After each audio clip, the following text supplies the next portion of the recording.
दुनिया बस देखती रह गई, यकीन ही नहीं हुआ।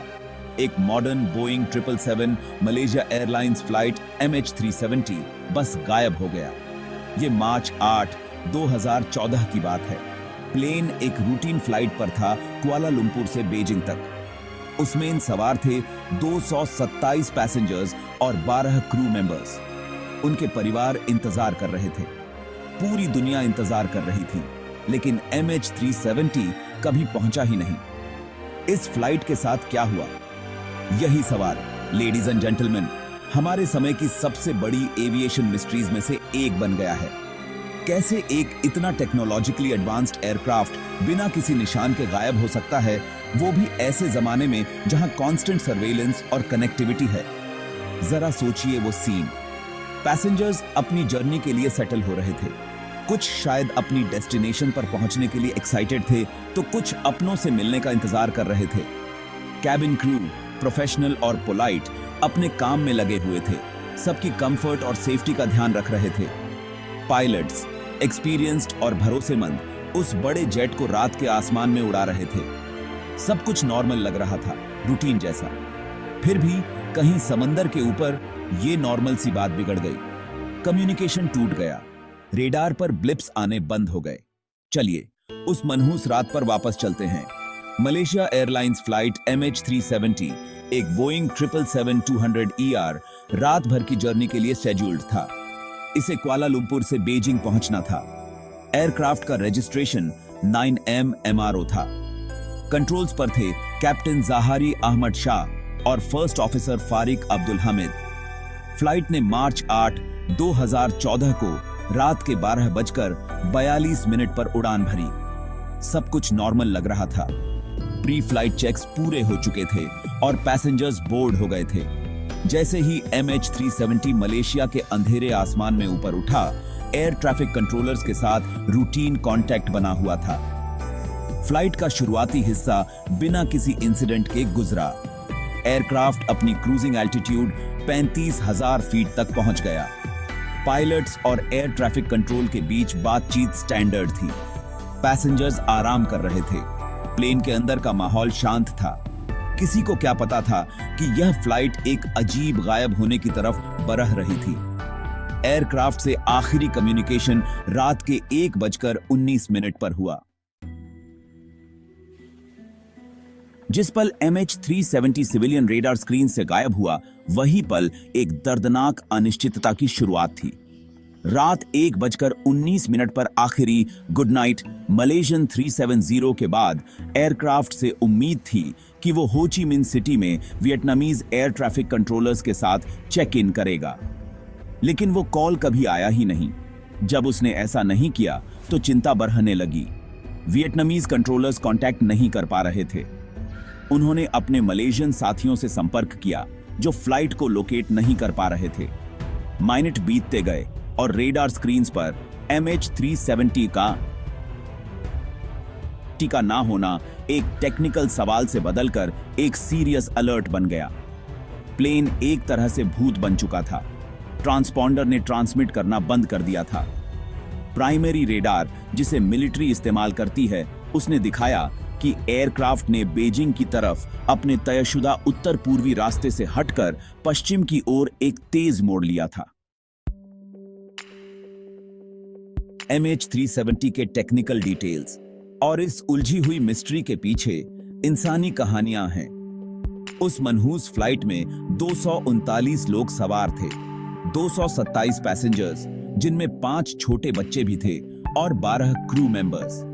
ये वो लोग थे जिनकी अपनी जिंदगियां थीं, परिवार थे, सपने थे और मंजिलें थीं। वे अलग अलग देशों से थे, एक ऐसी मिली जुली तस्वीर बनाते हुए जो एक साथ सफर कर रहे थे, जिसका अंत दुखद हुआ। ज्यादातर पैसेंजर्स यानी 153 चाइनीज नागरिक थे, जिनमें से कई मलेशिया में छुट्टियां या बिजनेस ट्रिप्स के बाद घर लौट रहे थे। साथ ही 38 मलेशियन नागरिक थे और India, Indonesia, Australia, France, the United states, Iran, Ukraine, Canada, New Zealand, the Netherlands, Russia और ताइवान से भी पैसेंजर्स थे। हर नाम एक अधूरी रह गई कहानी थी। क्रू मेंबर्स सभी मलेशियन थे।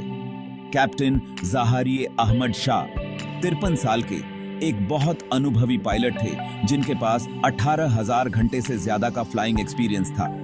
उनके को पायलट 27 साल के फारिक अब्दुल हमीद की यह पहली फ्लाइट थी एक fully approved Boeing 777 first officer के तौर पर, बिना किसी चेक पायलट की निगरानी के। कैबिन क्रू सभी फ्लाइट अटेंडेंट्स की तरह पैसेंजर्स की सेफ्टी और कंफर्ट सुनिश्चित करने के लिए वहां थे। सेक्शन 5, एक हताश सर्च। MH370 को ढूंढने के लिए दुनिया एक हुई। MH370 के गायब होने से एविएशन हिस्ट्री के सबसे बड़े और सबसे महंगे सर्च ऑपरेशंस में से एक शुरू हुआ। शुरुआत में सर्च साउथ चाइना सी पर फोकस था, जहां एयरक्राफ्ट का सिविलियन एयर ट्रैफिक कंट्रोल से आखिरी बार कांटेक्ट हुआ था। मलेशिया, वियतनाम, चाइना, सिंगापुर और द यूनाइटेड स्टेट्स समेत कई देशों के दर्जनों जहाजों और एयरक्राफ्ट ने पानी में छानबीन की। लेकिन जैसे जैसे दिन हफ्तों में बदलते गए और इस एरिया में प्लेन का कोई निशान नहीं मिला, सर्च का फोकस बदलने लगा। मिलिट्री रेडार डेटा और सैटेलाइट पिंग्स के एनालिसिस ने एक बिल्कुल अलग और बहुत दूर के इलाके की तरफ इशारा किया। दक्षिणी इंडियन ओशन में सर्च करना एक बहुत ही मुश्किल काम था। यह एरिया बहुत बड़ा था, ऑस्ट्रेलिया के पर्थ से हजारों किलोमीटर्स दक्षिण पश्चिम में। वहां का पानी दुनिया के सबसे गहरे और अशांत सागरों में से है, जहां गहराई 4000 मीटर से ज्यादा है और मौसम भी अक्सर बहुत खराब रहता है। ऑस्ट्रेलिया ने सर्च के इस फेज को कोऑर्डिनेट करने की जिम्मेदारी ली, जिसमें चाइना और मलेशिया का भी बड़ा योगदान था। समुद्र की गहराई में स्कैन करने के लिए advanced sonar equipment, autonomous under water vehicles और रिमोटली ऑपरेटेड व्हीकल्स तैनात किए गए। सेक्शन 6, थ्योरीज सामने आई। पॉसिबल सिनारियोज को समझना। पक्के सबूतों के अभाव में MH370 के गायब होने को एक्सप्लेन करने के लिए बहुत सारी थ्योरीज सामने आईं। इनमें कुछ तो अवेलेबल डेटा के आधार पर बिलीवेबल थीं, तो कुछ बहुत ज्यादा स्पेक्युलेटिव और यहां तक कि कॉन्स्पिरेटोरियल भी थीं। शुरुआती और लगातार बनी रहने वाली थ्योरीज में से एक पायलट सुसाइड की थी, खास तौर पर कैप्टन ज़ाहरी अहमद शाह से जुड़ी हुई।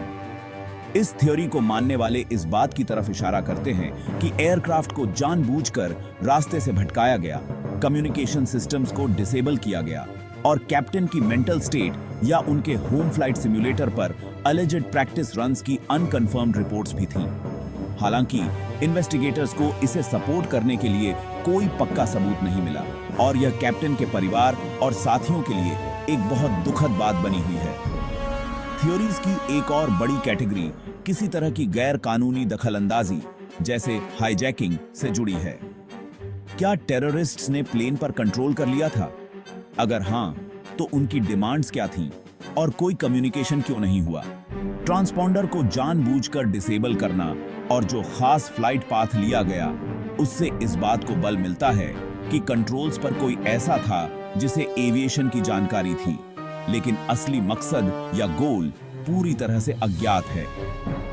मैकेनिकल फेलियर या कोई बड़ी दुर्घटना जैसे प्लेन में आग लगना या रैपिड डिकम्प्रेशन पर भी विचार किया गया। सेक्शन 7, लहरों से आती आवाजें, डेब्री का मिलना। MH370 के गायब होने के 1 साल से ज्यादा समय तक एयरक्राफ्ट का कोई भी फिजिकल निशान नहीं मिला था। फिर जुलाई 2015 में एयरक्राफ्ट डेब्री का एक टुकड़ा रेयूनियन आइलैंड के किनारे पर बहकर आया। इस टुकड़े की पहचान एक फ्लैपेरोन के तौर पर हुई, जो एयरक्राफ्ट के विंग का एक हिस्सा होता है। इन्वेस्टिगेटर्स ने कंफर्म किया कि यह फ्लैपेरोन एक बोइंग 777 का था और बाद में सीरियल नंबर से यह भी कंफर्म हो गया कि यह वाकई MH370 का ही था।